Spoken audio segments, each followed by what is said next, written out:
जय Hind warriors. Welcome to जय जी defence warrior. मैं आपका अपना साथी अक्षित, आपका हिस्ट्री का सहायक। उम्मीद करता हूं कि आप अच्छे होंगे, बढ़िया होंगे, स्वस्थ होंगे, मस्त होंगे और आनंद ले रहे होंगे हमारी हिस्ट्री क्लासेस का। तो देखिए, जैसा कि हम बात कर रहे थे, हमने बक्सर का युद्ध देख लिया था। अब हम बात कर रहे थे कि कर्नाटिक वॉर के आखिर क्या थे। हिस्ट्री एंड 2022 में कर्नाटिक वॉर। तो आइए चलते हैं, पढ़ देंगे उनके बारे में। और देखिएगा, बार बार मुझे याद दिलाना पड़ता है आपको कि यही आपकी एक तरह से यही आपका एम है एनडीए, यहाँ तक आपको जाना है कुछ भी करके। तो आज बात करेंगे हम इंडियन हिस्ट्री कर्नाटिक वॉर्स की, कि कर्नाटिक वॉर का रीज़न क्या था या कैसे ये हुए थे। तो जी हाँ, आज हम पूरी बात करेंगे। Though the British and the French came to India for trading purpose, they were ultimately down into the politics of India. जैसा कि हमें पता था कि ब्रिटिश और जो फ्रांसीसी थे वो भारत में केवल व्यापार के लिए आए थे, केवल व्यापार करने के लिए, लेकिन बाद में वो भारत की राजनीति में भी शामिल हो गए। And both had vision for establishing political power over the region. और दोनों इस क्षेत्र में अपनी राजनीतिक सत्ता बनाना चाहते थे। सत्ता मतलब सरकार, कि अब ये सब हमारा हो जाए। The Anglo French rivalry in India reflected the traditional rivalry of England and France throughout their histories.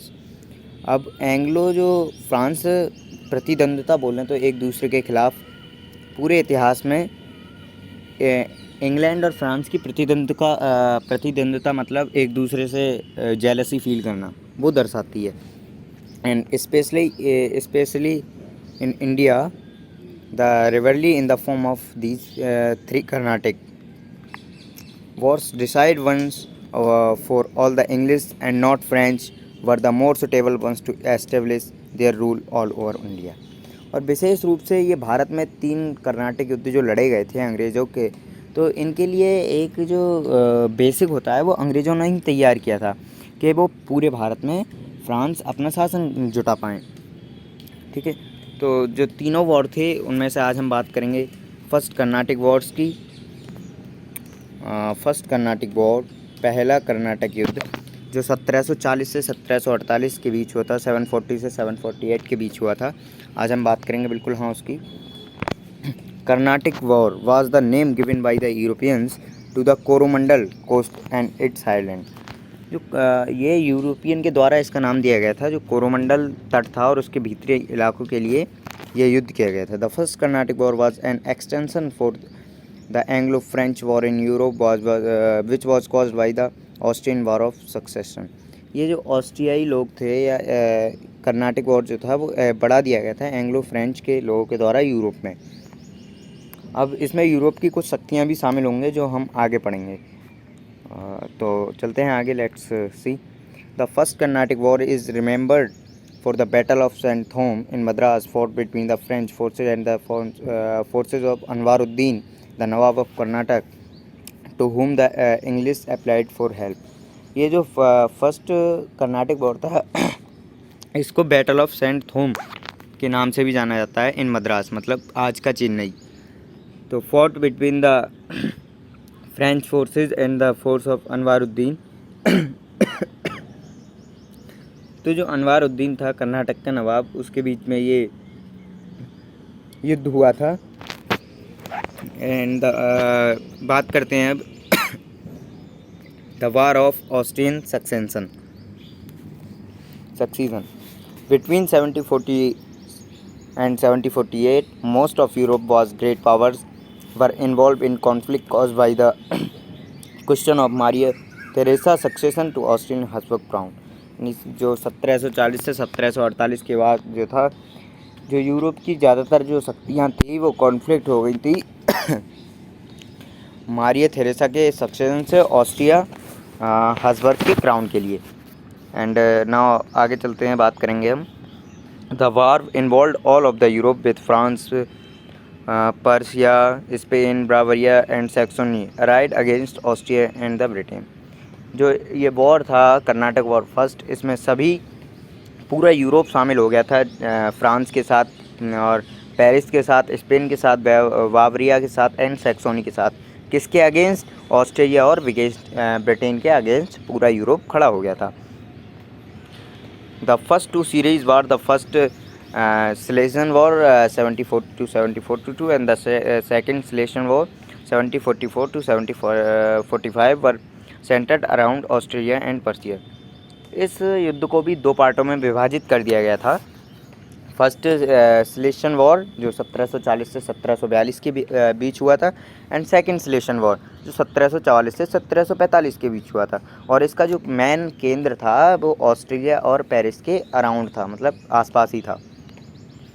The third war was centred the continued conflict between France and Britain over colonial position in India and north America. और जो तीसरा war जो लड़ा गया था उसका France और Britain के बीच, वो इंडिया और नॉर्थ अमेरिका को लेकर था कि कौन इंडिया में कितना रहेगा या नॉर्थ अमेरिका में कौन कितना रहेगा। During the war British troops proved there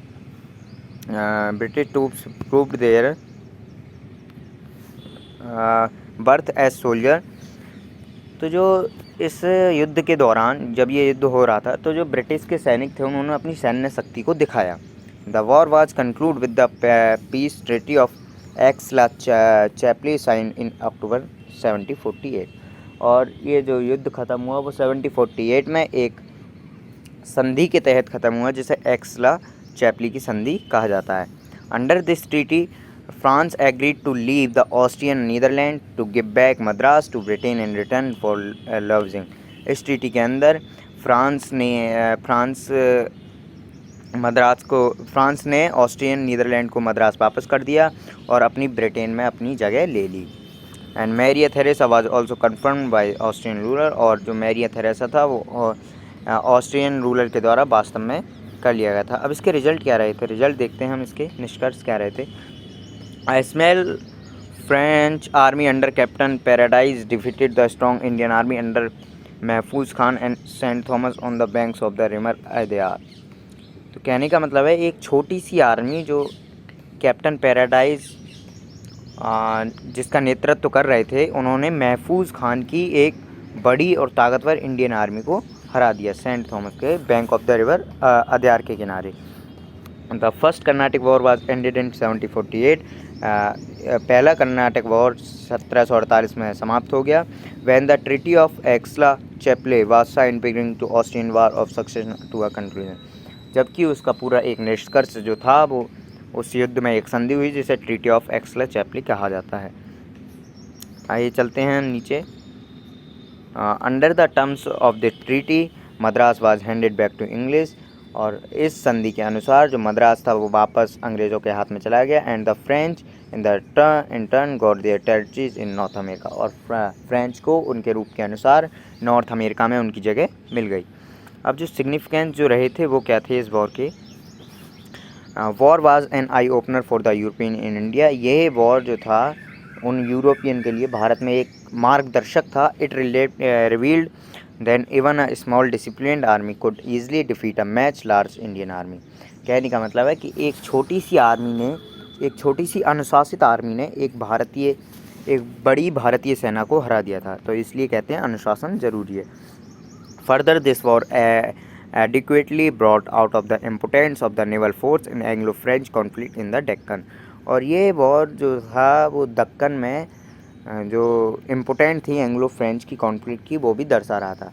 तो आज हमने बात की फर्स्ट ऑफ कर्नाटिक वॉर की। आशा करता हूँ कि ये लेक्चर आपको समझ में आया होगा।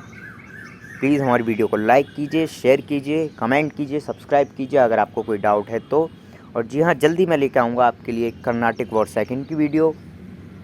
तो लगे रहिए हमारे साथ और definitely you can and you will for NDA 2022।